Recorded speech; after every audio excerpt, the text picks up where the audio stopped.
Good morning guys. So itong video na i-post ko sa ngayon, ito regarding sa isang medyo mahirap na yung kabilang mata niya, hindi makakita, na tinulungan ng EBC Voluntary Charity. So pakinggan niyo yung testimony. Ano ikaw dumakaroon na ako?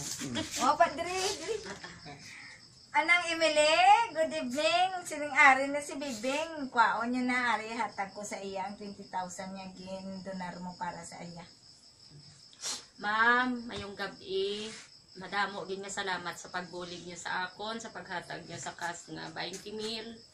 Ma'am, pasensya lang kung subong ko lang din kuha ay sang Enero. Naghangyo ako kay Dr. Tormon nga kung pwede. Tapos, eleksyon lang, hay leader pa ako. Ma'am, ginkuha ako nga leader. Buwas, ginapatawag ako ni Dr. Tormon, ma'am, hay base operahan ako.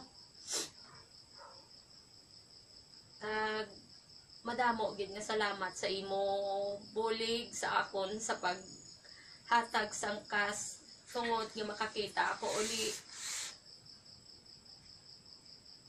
Kag kung mag-agto kadi ma'am sa amon sa nagsulang, maserbisyo ako uli sa imo. Bisan ano lang ma'am ya imong isugo sa akon, pagmayad lang akon nga lawas, kasi makaserbisyo man ako ma'am sa imo.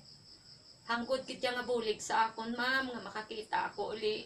Ikaw gid hulog kalangit sa akon. Kung kami ma'am ay git mahimo. Tungod pigado man kami. Salamat gid man nga madamo.